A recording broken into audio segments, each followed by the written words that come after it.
It was the time of Shadow's Delight, the blackest part of the night. There were no moons out. It was as dark as a secret within the tall cluster of stones that marked the sacred circle of Igala Portok, the Eagle Bog, where the caretakers known as the furbog hold council. They felt the call rising through their feet and up into their veins, a sense of danger from deep in the soft plant matter that formed the bog. They felt the moon coming, the moon that shone bright blue. It would be an omen that had not been seen for a decade. As they gathered in the circle, heeding the call that ran through the bog, their eyes met in the deep darkness and they nodded to one another. Shuffling nervously among the massive monoliths, the elders agreed, this blue moon foretold great calamity to the realm. The elders took a deep breath in unison and dug their feet deep into the bog. Their minds reached out like roots, hesitant at first, then joining and twisting together to form a single consciousness. Their shared memory dug deep into the past as the moon rose, blue as a forget-me-not. The circle of furbog remembered. They remembered the last time the blue moon had risen 10 years ago, when a terrible war tore across the land and nearly destroyed the realm at its very roots. They remembered the blue moon years before that, when the titanic veilstorm, the Malevolence, threatened Igala Portok itself. They also remembered the blue moon whose portent they had interpreted wrongly, that brought change but no destruction. It would be difficult to make the High King heed their warning after that mistake. But still, the messenger eagle must be sent. It was the solemn duty of the furbog elders to read the omens of the future and warn the High King when the realm was in danger. To read the signs of this blue moon correctly, the elders knew they must remember farther back to the first blue moon that had risen over the bog, back to the moon that had signaled the birth of their race. The furbog remembered their forefather, a human man. He had lived in a house of gray stones that rose over green hills far from the bog. In memory, they walked the halls and familiar corridors, passed under the raised portcullis, stomped over the drawbridge that covered the moat, and wended their way to the bog, just as Eokade Mak-Irk had done so many years ago. They became him one more time. Eokade was worried. No one else in High King Rindel's council was interested in rebuilding the realm, devastated as it was by the first breaking. They all would rather argue or even come to blows over imagined insults. Eokade loved a good tussle as much as any of them, and could hold his own in a fight. But these were not good tussles. These were just attempts to bully others into agreement and left bad feeling and resentment among the High King's council. One autumn day, when the sky was dark with clouds and an ominous heaviness hung in the air, Eokade came home to find a message waiting for him. Written on the pale, pounded parchment of the council, it instructed Eokade to withdraw his sword from the voting circle and leave the castle forever. The crudely written letter went on to describe the horrific events that would follow if Eokade did not comply. His daughter raped and murdered, his wife stripped and thrown in the river, and his legs burned off until he was as short as a leprechaun. When Eokade showed the chilling note to his wife Tia, she pulled out her throwing knives. She wanted to battle the members of the council one by one until she found the message's author. Eokade was nearly sliced to pieces when he tried to convince her to run.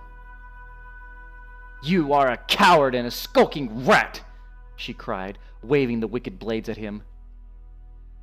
Anxiously, Eokade ran his fingers through his hair. "Our enemies in the council are strong, Tea, and with Obdin's brute force, they are only growing stronger. I see what is coming. I hear the footsteps of death at our door. I know you can defend yourself, my dear." He eyed the blades as she loomed over him.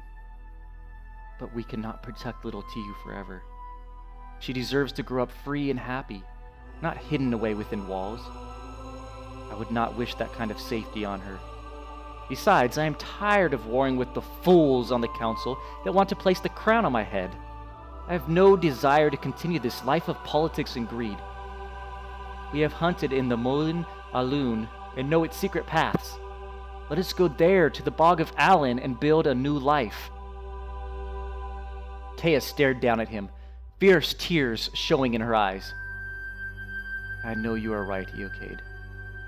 I would rather cut them open until I found their secrets, but for the sake of Tiu's future, we shall do as you say. We will be safe." But swear this to me, now and forever. If either one of us ever discovers who sent the letter, it gets the chance to kill this man, we take it, no matter the consequences. Swear this on your love for me." "I do swear." Taya bit her lip. "Swear it on your heart and mine, and may they twist and shatter should you ever break this oath." Eokade nodded and did not speak the other thought in his heart. He knew Ogden had to be behind the threats. One day, when his family was safe, he would fulfill his oath to Tia. Like everything else after the first breaking, the Moin Alun had changed its nature greatly and became one of the most haunted and mysterious places in the realm. The forest that surrounded the bog was nearly impenetrable, and strange mists filled with voices hung in the low places. However, to Eokade and Tia, it felt like home, safe and secret from the High King's council. They built a house of fallen wood and peat slabs, all woven together with strong ivy. There they settled to raise their daughter as a wood child and a warrior. Tiu grew wild and carefree, and though she had none of the shrewd suspicion of a city child, she had the warmest heart and the gentlest touch of any creature in the forest. When Tiu told her parents that she had made friends in the deep bog, they smiled at her imaginary companions and told her to learn their magic. Tiu would bring home little gifts from her mysterious friends, such as wooden omelets carved from heartwood or daisy chains that stayed fresh forever. Eokade and Tia thought little of it and assumed that Tiu was making the gifts herself, so they hung them on the front door for luck. The bog's deep magic protected them from the worst of the Veil storms, and the little family was safe and happy for several years. One fall evening, scuds of clouds hung low in the sky, heralding a Veil storm of epic proportions. There was a hint of winter's chill in the air, and Eokade and Tia sat inside by the warm hearth fire. Tia was knitting on the well-worn armchair, while Eokade sharpened her knives for her.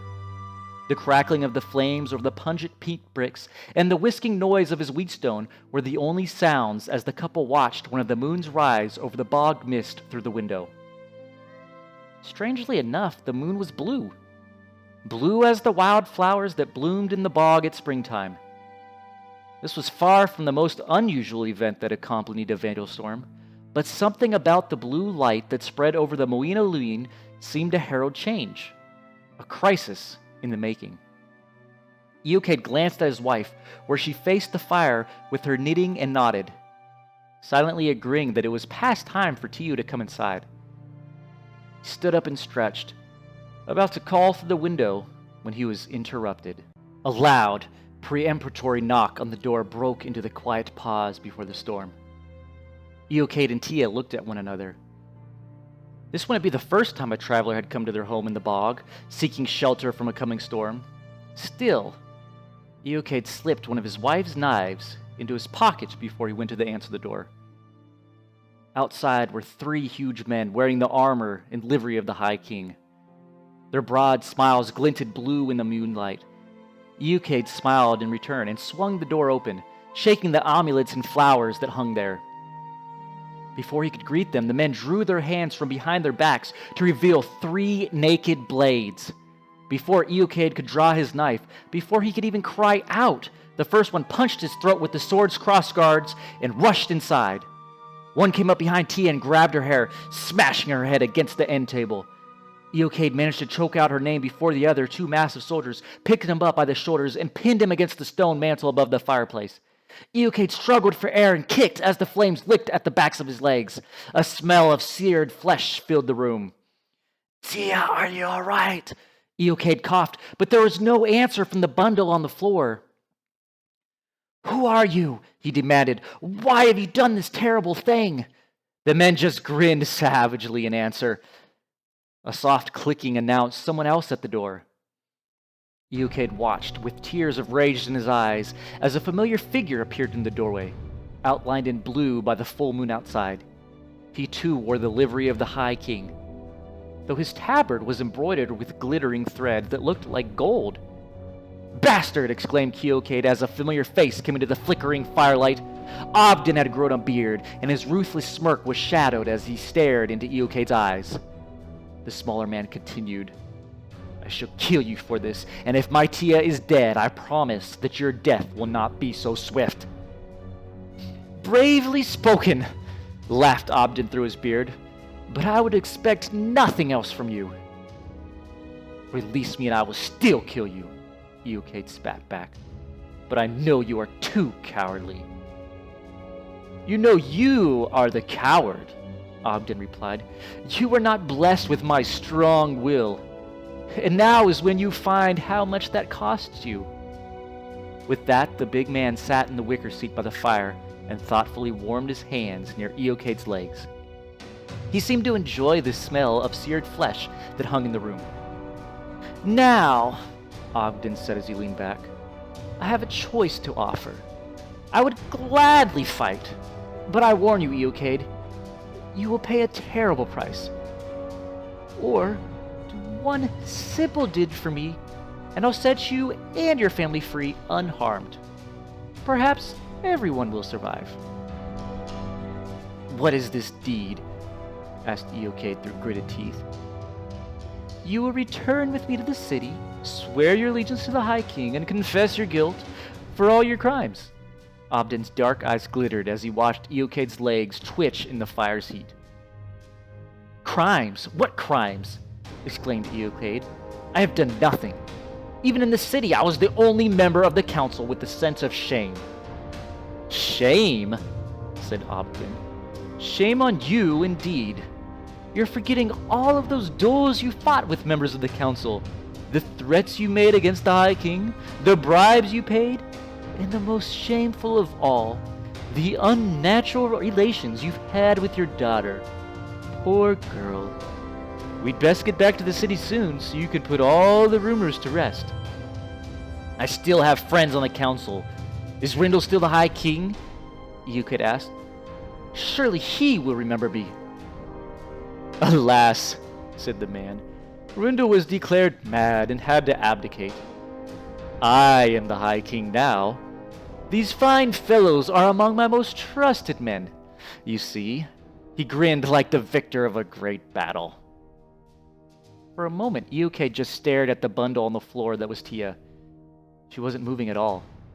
He remembered his oath to her and felt his heart knotting in his chest. Tia was still out there somewhere. "I'll never swear allegiance to you," Eokade declared. "Release me and we'll settle this between us." "Are you willing to pay the price?" Obdin inquired, smiling even wider. "Any price, you bastard," said Eokade slowly as the knot inside him twisted harder. "Let's get this over with so I can tend to my Tia." "Good. I'd much rather duel you," grunted the High King. He nodded to the man who had thrown Tia, and the big brute walked out of the room. Obdin drew his sword and nodded to the other men, who released Eokade. Eokade rubbed his legs where the fire had burned them, then stood straight and looked up at Ogden. "Let me see to my wife. I'll take my sword and meet you outside." "You may tend to her briefly, but you will not have a sword," said the High King. "As I said, you have to pay the price." "You really are a cowardly bastard, aren't you?" said Eokade, his heart sinking. It felt like a lump of wood inside his chest. "A bastard, but not as cowardly as you," chuckled the king through his beard. "Which of us was too meek to reach for the crown when it was offered?" Limping, Eokade bent over Tia. He sighed in relief when he saw his wife was still breathing, although she was going to have a bump like a goose egg. He brushed aside her auburn hair and left a quick kiss on her forehead. It was time to fulfill his oath. A warning growl from one of the soldiers kept him from reaching for the wall where his sword hung. Reluctantly, Eokade walked out of the cottage and into the light rain that was just beginning to fall. Everything glittered blue in the light of the moon.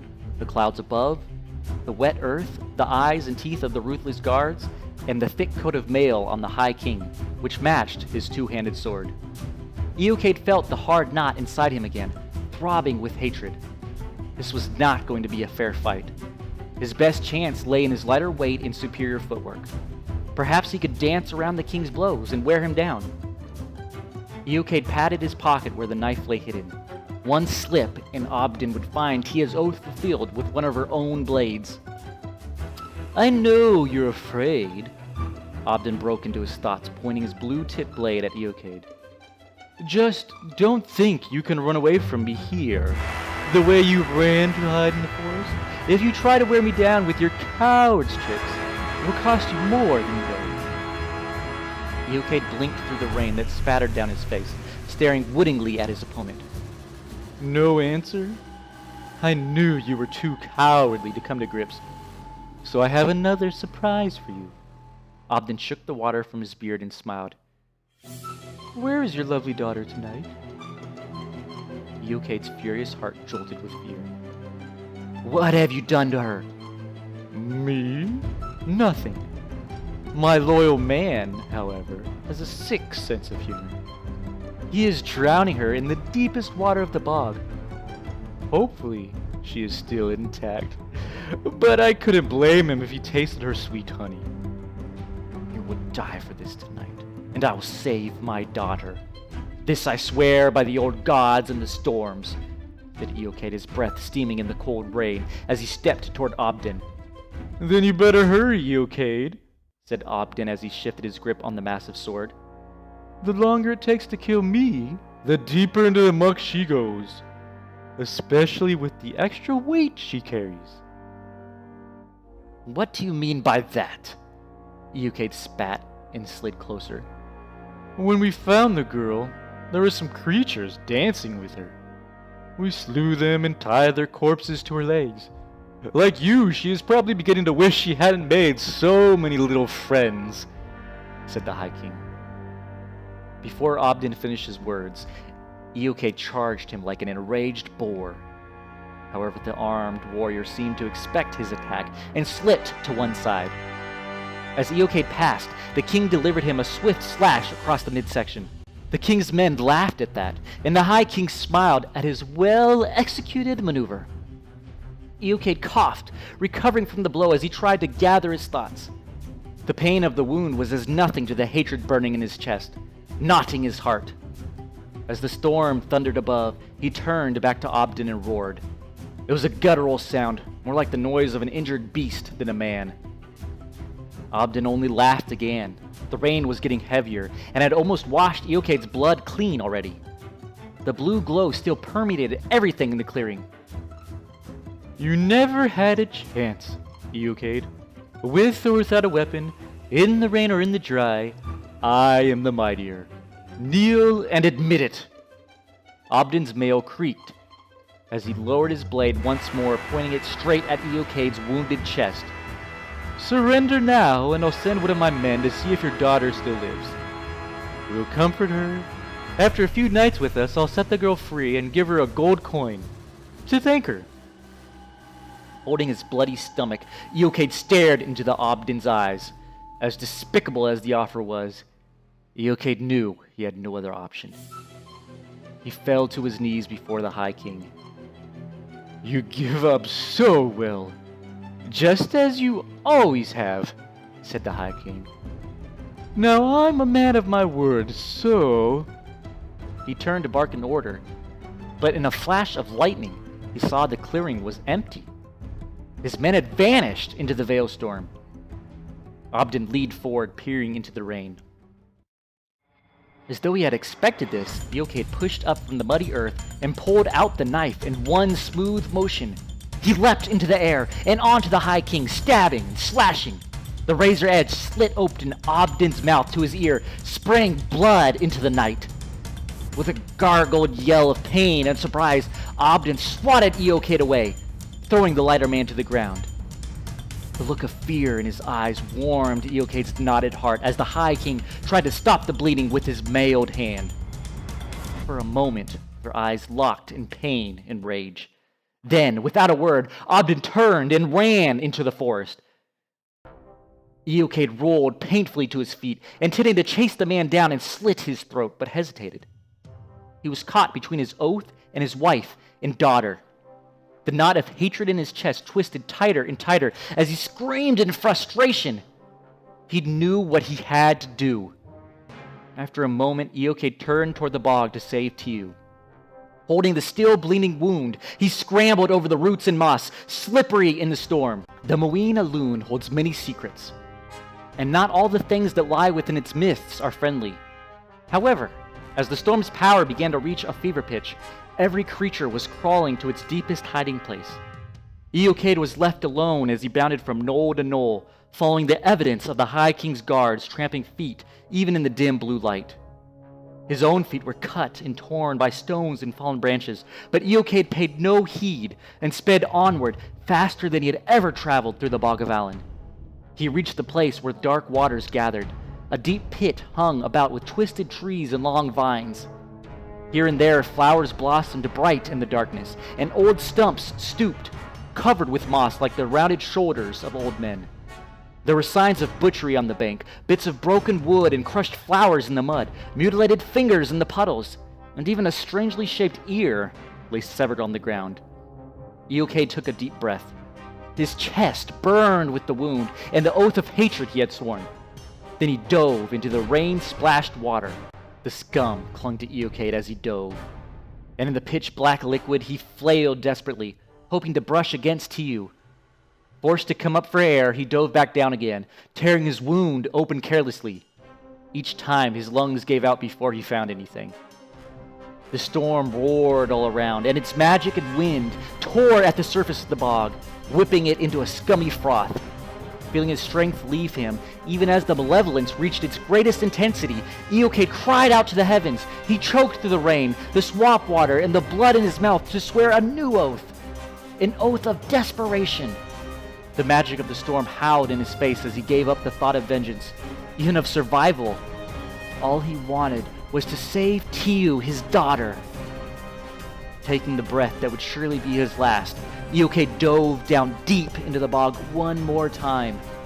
At that moment, the blue moon reached the zenith of its arc across the sky, and the malevolence itself shuddered like a living thing. Instead of weakening, losing all its breath and strength, Eocade found himself diving deeper than before. The further he went, the stronger he felt.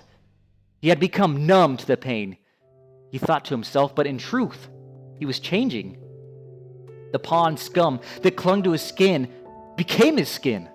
His burned legs became longer and stronger, like hardened wood, and his arms extended like reaching branches.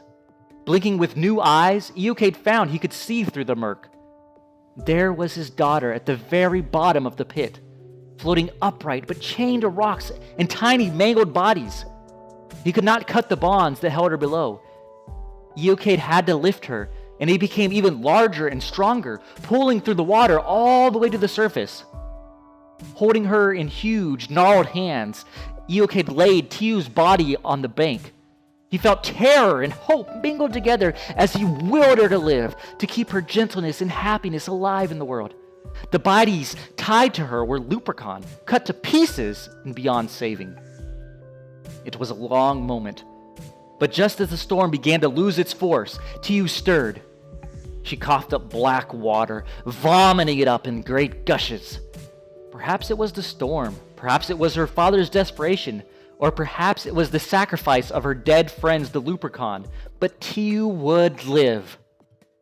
When she was able to open her eyes and look up at the gigantic creature that bent over her, Tiu almost screamed in fear. But she recognized a familiar look in its eyes. With a child's intuition, she put up her hand to touch his bark-like nose. "Father?" she said. Eocade broke down into tears, great droplets that rolled down his face and splashed onto hers. "Yes, it is me. The storm changed me to save you. Or perhaps it was the moon. It does not matter. You live, Tiu." "Thank you, Father." Tiu began weeping as well and snuffled as she rolled to her feet in the mud and pointed at the small, crumpled bodies on the bank. We need to bury them." Father and daughter dug through the earth and moss that formed the bank, where Tiu had played with her friends. They spoke a few words over the Lupercan and were washed clean by the dying storm. As they walked back to their cottage to see if Tia was all right, they heard a man's screams echoing over the bog. Tiu climbed up Eocade's gnarled body to listen better. "My friends have found the High King," she said softly. He would take a long time to die.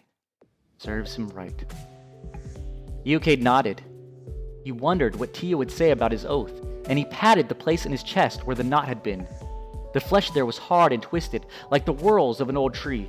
He knew his wife would say he had held on to his anger for too long. To this day, when a furbog turns bitter with the harshness of the world, they say that one is marked by curls and knots of the heart. Many years later, when the blue moonrise foretold calamity once again, Tia and Iuke joined hands on the bank of the deep bog. Together they repeated their wedding vows and stepped into the dark water. There they lived for the rest of their lives, and their daughter grew tall and strong, marked by the bog as they were. They learned that so long as their feet touched the sacred places of the forest and swamp, they were one with each other, like roots intertwined. They learned to read omens that warned of danger, and the portents that told of change. Above all, they learned that on any given night, souls desperate for change were called to the bog by its great and terrible secrets waiting deep down in the peat moss. And as those souls found a new beginning in this place, their race multiplied, growing in power and collective wisdom. As the circle of the furbog pulled away from their deepest memory, they chanted the words of growing, which spread their senses out into the world. The cold light of the blue moon shone down on their shapes, tall and straight, or bent and gnarled, deep in meditation. They were more than caretakers of the bog. Their responsibility to their realm and their world was greater than those who did not share their burden could imagine.